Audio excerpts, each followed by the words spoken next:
Production funding for Ruckus has been provided by gifts from Dave and Jamie Cummings, the Fred and Lou Hartwig family, Peter and Barbara Gattermeyer, the Courtney S. Turner Charitable Trust, John H. Mize, and Bank of America N.A. co-trustees, and by viewers like you.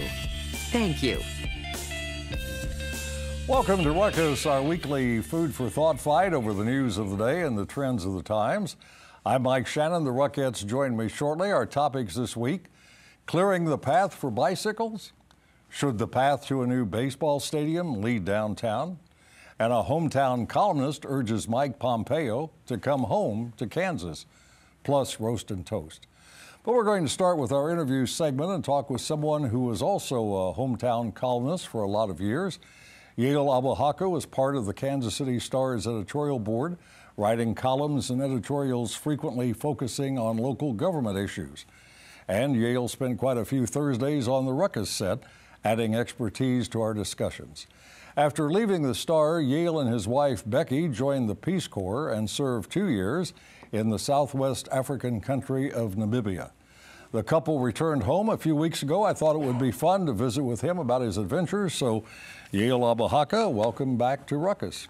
Glad to be back here, Mike. Good to see you. I've thought about this a lot. What prompted you to join the Peace Corps? Is this something that as a young man you thought would be exciting and finally decided to take part in, or was it just a new idea? No, almost. It was as a young woman, my wife Becky wanted to be in the Peace Corps, and then life got involved, children got involved, careers got involved. But after we were both retired, it's like, well, let's go do this. And I definitely want to go to Africa, and we did. So it's all her fault. Any more Peace Corps activity in your future?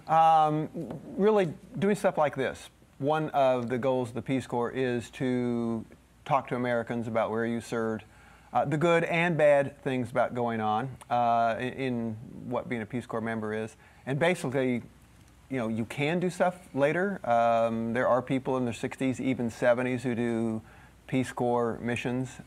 So I can't say no, because my wife might wake up tomorrow and want to do another one. You know, when I read you were going off to Namibia, I think all I knew was it's in Africa. Right. I now know it's Southwest Africa. Yeah. What can you tell us quickly about Namibia? It is twice the size of California, with only 2.5 million people, so very sparse. A poorer country with a wide inequality in wages and incomes. Becky and I taught in a small village. We had separate schools. The learners are, which we call the students over there, learners are mostly come from poorer families, but they're so sweet. I mean, the one thing, if I get nothing across today, is that how much I miss, and Becky and I both miss, the children over there, which is what we did. We taught English, art, information, communication. So, Communications problem? No, well, the great thing is English is the official language of Namibia, so they want the learners there to learn English. But they already know 1, 2, or 3 tribal languages, so which is a heck of a lot more than Becky and I knew. But you know, school's not that important to them. Most of them are going to be laborers in a country where unemployment is 30 or 40%. So they come to school for just to kind of have fun. And that was one thing that type A personality like me had to learn to deal with. Taught in the 10th the first year, but in the second year was much better. We were able to equip our libraries with books that people had sent us from Missouri. So the children there really learned to kind of, I'm going to say appreciate, but at least they learned to know that we were there to be with them and to teach them, but have some fun with them. So that was the best part of being a volunteer. So what now for Yael Abou-Hakka? Back to journalism, perhaps? I don't think so, because that sounds like work. I actually did. I had a lot of fun writing a Facebook post and doing some tweets there to, again, try to inform Americans about Namibia. And one thing about journalism is it is hard to actually know what's going on. I mean, you have to interview people. You do have to talk to people. And I don't mind doing maybe like a Facebook post where I just give an opinion based on 30-some-odd years of, you know, being an opinion writer. But if you're really going to do something local, especially, you need to talk to people. And that, again, as I said, sounds like work. Right now I want to garden. I want to be with our dogs. I want to enjoy time with our kids. So we'll see. I really don't know yet. Well, the editorial board of the Star's composition has changed a great deal since you left. I'm sure you've taken a look at it. Any thoughts? I'm glad they have one. I mean, seriously, in this time of... You're glad to have a thought or an No, I'm glad they board? have a surviving newspaper here. I'm very glad that the editorial page is strong and thriving, giving all kinds of different views. I mean, that was the one thing when I started in 1984. I was a young editorial writer. I left in 2016 as an older guy. But during that entire time, being able to have thoughts and share them with the community were probably the best part of being an editorial writer. And, frankly, having it in the newspaper was really important. And unfortunately, because so few people take the newspaper these days, although they do read online, but there was such a power of the print. And I'm afraid we've gotten away from that. Obviously, there are still opinion writers online and all that kind of stuff, which is good. But that is, to me, that was just a different kind of age, maybe a little bit different age of where people, could have that paper and pay attention to it, opinion, editorials, whatever. Great to have you back. Thanks very much for coming in. My regards to Becky. Thanks a lot, Mike. All right. That is well-known area journalist Yale Abahaka. Now let's meet the panel and start a ruckus.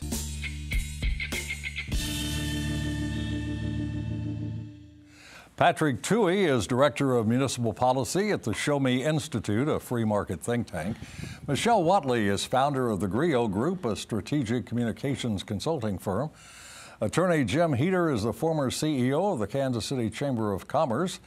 And litigator extraordinaire Steve Marakian is with the firm of Warsh, Hobbs, and Marakian. Welcome to all of you. Thanks for coming in. Some interesting items to talk about this evening. This is not the first time we have discussed the idea of special bike paths on Kansas City streets, streets designated for cyclists. But it never hurts to recycle. I knew you'd like that. Still sitting on the shelf is Kansas City's master bike plan, a plan some critics say would cost about $400 million. News accounts suggest there is anything but unanimity on the idea of bike lanes. Supporters say the lanes promote exercise and safety, a cleaner environment, and help cities lower the cost of street maintenance and reconstruction. Critics, however, say bike lanes slow traffic, take parking spaces, and get only minimal use. City Council seems unsure of what to do. Implement the bike plan? Change the plan? Forget the plan? Let cyclists fend for themselves? So, Patrick, what advice can you offer the City Council? Well, independent of this particular issue, I think what council members need to look at is what's the data available to them? How do you measure success? And is there demand for any kind of change? In this particular case, unfortunately, I think Bike Walk has not made their case. The numbers they report, the number of lives saved or jobs created, are absolute garbage, and in fact aren't even supported by their own research. And nationwide, cycling is going down. Perhaps if Kansas City had solved all its other problems and was flush with cash, this might be a good idea. But Kansas City has immediate needs today, paramount existential needs that it needs to address. Bike lanes are nowhere near the top. I think those people who support the idea of bike lanes say this $400 million figure is exaggerated and totally ridiculous. Well, it may be. I mean, anybody who tries to predict what local governments are going to spend on something. Where does it come from? Who predicts it? I think they looked at 30 years of expenditures and what it would take to put in lines to paint, green strips on the street. But ultimately, this is nowhere near a priority for Kansas City. And perhaps if cycling had been going up in Kansas City and the city said, we want to meet demand, that would be one thing. But that's not what's happening in Kansas City. These people want to spend this money on spec, basically saying build it and then people will cycle, and that's just not a good use of money. Michelle, I don't think I saw you cycling into the studio today. Do you have any thoughts about this?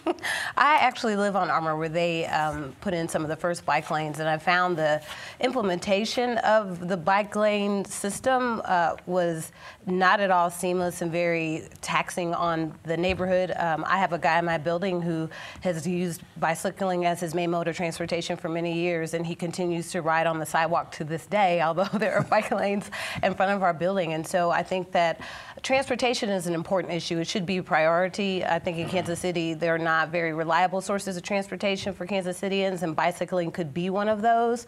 But at the price tag that we're talking about and the way it was implemented on Armour, I think that needs to definitely be revisited before we move forward with Jim, do you anything. think the people who use bicycles do it for recreation, for exercise, or for transportation? I think in Kansas City, Mike, cyclists do it mostly for recreation.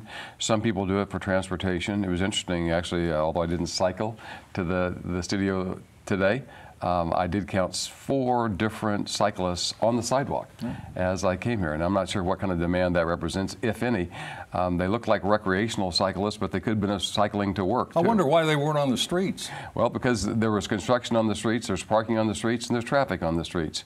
I do think that bicycling lanes have an important role to play in an overall transportation plan, but I think there are a lot of other priorities for the city right now, and I think you do have to assess demand, and you have to assess safety, and you have to assess financial considerations, and I'm not sure where the city council will come out on that. Steve, from time to time I find myself driving on streets that have bicycle lanes, and I never see any bicyclists. What's your experience?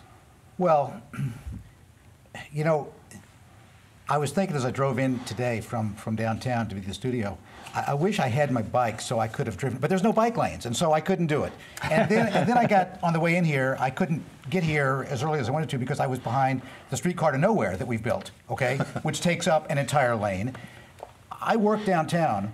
I can tell you, I have not seen a bicyclist downtown, recreational or otherwise, in years. Now, there may be a few. The idea that we would spend, the only place I see cyclists, by the way, is in suburbs. Lenexa, a place like that for recreation. And then we have bike lanes, and the ridiculous cyclists refuse to use them, okay? And they want to ride in the middle of the street. Boulder, Colorado, you have more bikes than cars, I think, and it's a continual war between the cyclists who don't want cars. It's a continual problem. If we were to put bike lanes in Kansas City, again, without studying, and as Patrick has mentioned, we don't have the need, we don't want to spend the money, it would be a huge traffic congestion problem. It solves nothing, okay? We are not Holland. Let's remember, we're not Holland. No matter how much you want us to be, we don't need bike lanes in Kansas City. In anticipation of the negative reaction to what Patrick has said and what you have said, next week our guest for the interview segment will be Eric Rogers, Executive Director of Bike Walk KC. Ask him if he rode his bike to the studio. All right, I will ask him that. Okay, as soon as the speculation began that David Glass was selling the Kansas City Royals to John Sherman, the talk about a downtown baseball stadium began. The idea is nothing new. It's been discussed for years. Supporters think a downtown stadium would increase economic development, improve attendance at the games, enhance nearby attractions, 18th and Vine, for example, and promote tourism. Others worry about the cost. Who would pay? Would taxpayers be on the hook? What about traffic issues? And hasn't downtown already gotten more than its share of government spending and public attention? Obviously, views about moving the Royals downtown are not unanimous. What about your view, Michelle? I'm going to lean on what Pat just mentioned and uplift the fact that we have a number of priorities going on in the city right now that we need to be spending money on and paying attention to, and I don't know that a new baseball stadium in downtown should be one of them. Outside of the fact that it's expensive, downtown has benefited from millions of dollars in incentives and is currently on the boom. We couldn't get taxpayers to approve a $30 million tax for pre-K. You know, education is something that's very important, so I'm not really understanding the need for a baseball stadium downtown, and that is not something I would vote for. Well, Jim, you know what the civic leadership of Kansas City thinks. You're part of the civic leadership of Kansas City, so what does the civic leadership think about a downtown baseball stadium? Far be it from me to read the mind of the civic leadership of Kansas City, but I suspect that it would be of two minds, actually. There would be plenty of people who know that what downtown baseball parks have done for a lot of other cities around the country, and would be very interested in seeing a downtown baseball stadium in Kansas City. On the other hand, there are plenty of civic leaders who would be interested in other priorities for the city and who realize the enormous price tag that would accompany a downtown baseball stadium, particularly when you start to think that the Kansas City Chiefs would want probably a similar amount for either renovation or even a new Arrowhead. One of the things that intrigues me, though, is the possibility of a bi-state tax, which the voters in Jackson County. So we could have a bi-stadium. We could have a bi-stadium. Indeed, we could, just like we did Union Station a number of years ago. I think that's an intriguing proposal, and probably the only way, if the community wanted to pursue this, that's probably the only way it would get financed. You think Kansas would jump into a bi-state proposal for a downtown Kansas City, Missouri baseball stadium? Oh, sure. They're always on board with the bi-state tax idea, okay? It's Well, not going to Johnson County approved the other one, yeah. I'm not saying it couldn't be done. I'm simply saying they won't support it. It would take years of litigation or working and litigation. And again, I go back to echoing what Patrick said earlier, okay? This idea, these things need to be studied. There are pros and cons. There are all kinds of studies out there that say downtown stadiums are not a benefit to the community. There are some that say they are. There's no answer to this thing. Some have worked, some haven't. We have right now a jewel. And people who go to Arrowhead Stadium and the complex out there, Kauffman and Arrowhead, from out of town, my friends who come from out of town, look at these things and say, God, that's amazing, that's beautiful. They're so easy to get to. You get in your car, you drive out on the various highways. They may not be with the road construction going on. Okay, but they're easy. The parking is easy. Yeah. You try to put a downtown stadium here, and you're going to have traffic congestion and people complaining about traffic congestion. And sure, well, there'll be some foot traffic, and there'll be some benefit to restaurants and so forth. But the fact of the matter is, as Jim said, you know, the owners aren't going to pay for it. The taxpayers of Jackson County and Kansas City are going to pay for this, and they're going to build a downtown stadium for a baseball team. And then what do we do with the complex, the Arrowhead and Kauffman complex?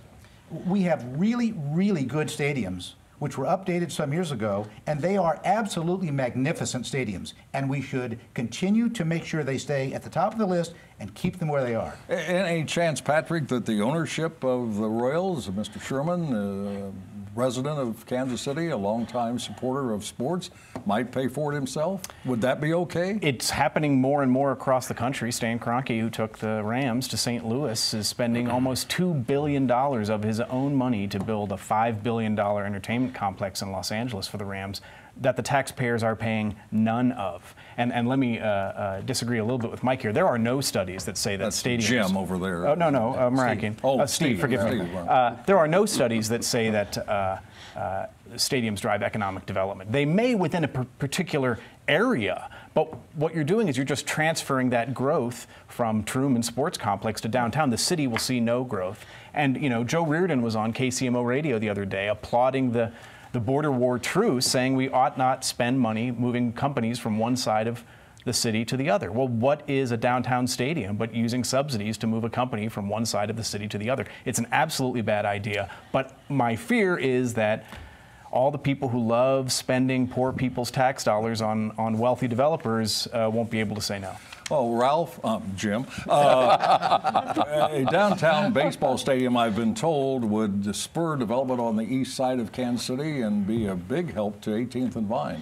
Well, a lot of people would conclude that, particularly, of course, there are several different locations. Would you agree with that? Yeah, I tend to. If you look at what's happened with other cities, starting with Baltimore way back in the 70s, the early 70s, and including San Francisco much more recently, it has spurred development in those parts of the city where there has been theretofore no development whatsoever. Do you want Kansas City to be more like Baltimore? Is that what you're advocating? Do you want Kansas City to be more like Baltimore? Is that what you're advocating? I wouldn't necessarily say that, Patrick, but what I would say is... But there's an important lesson in Baltimore. There are a lot of good lessons to be learned about San Francisco. We'll get those lessons some other time, because now we're going to move on.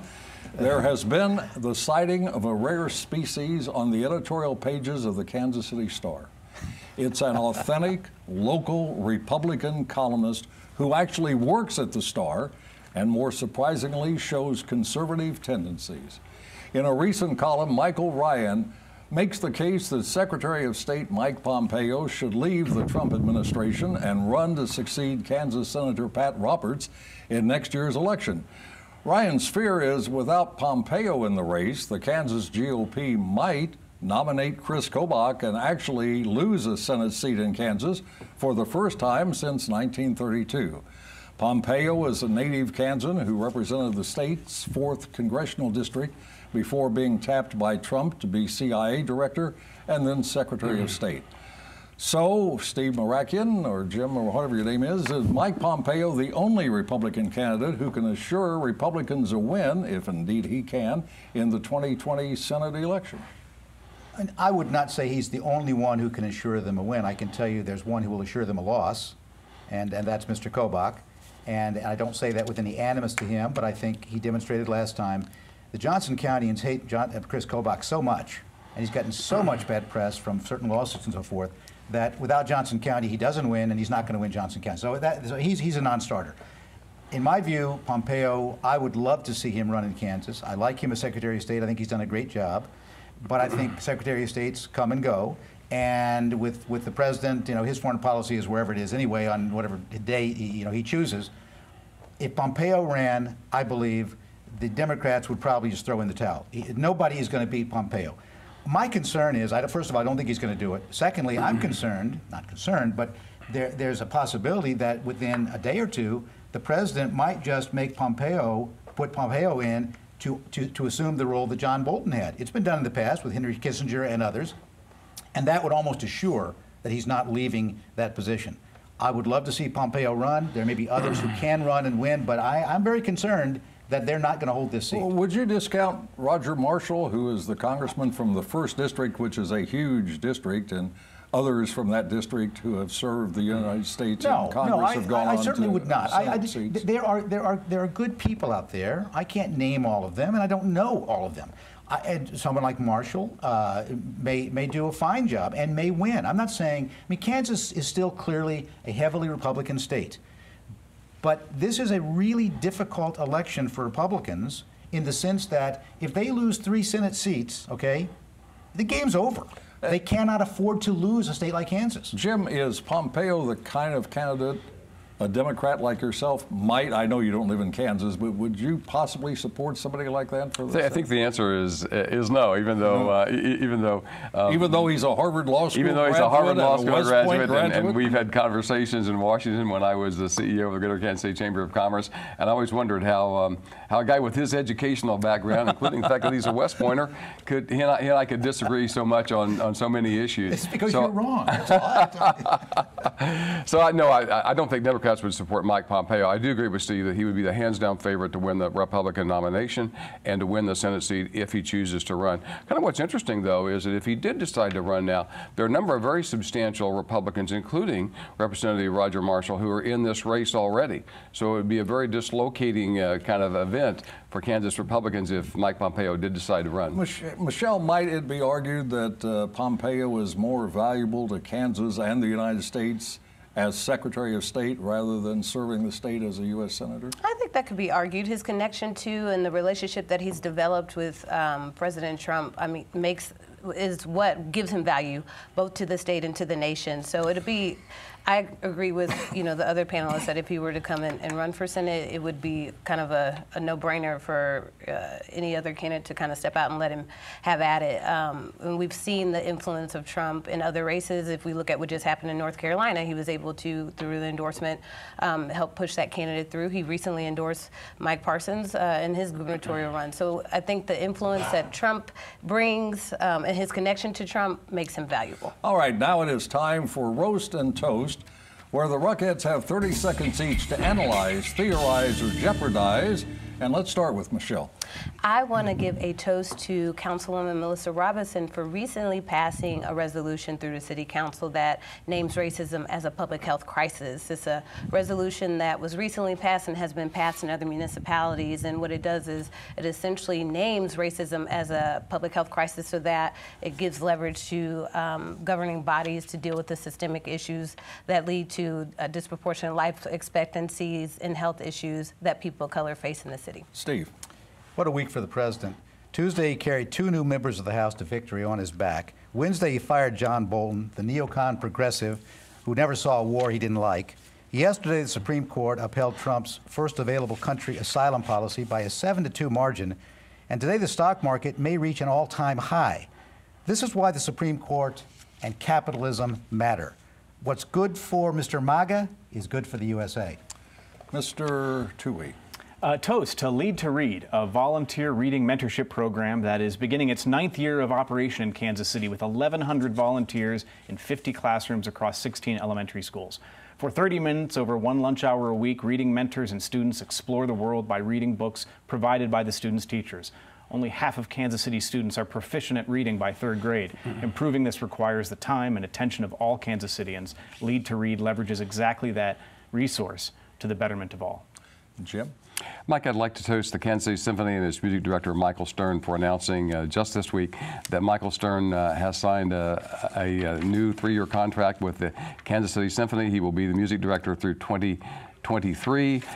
In the interim, he will help the Kansas City Symphony Board choose his successor, and at the end of 2023, he will become the music director laureate of the Kansas City Symphony. A lot of people deserve a lot of credit for the great success of the Kansas City Symphony in the last 15 years. No one deserves more credit than Michael Stern. It's great to know that he'll be here in Kansas City through 2023. And finally, is it possible these two men, Steve Marakian and Senator Angus King of Maine, are actually twin brothers, separated at birth? They look alike. Both are attorneys, politically astute, and outspoken.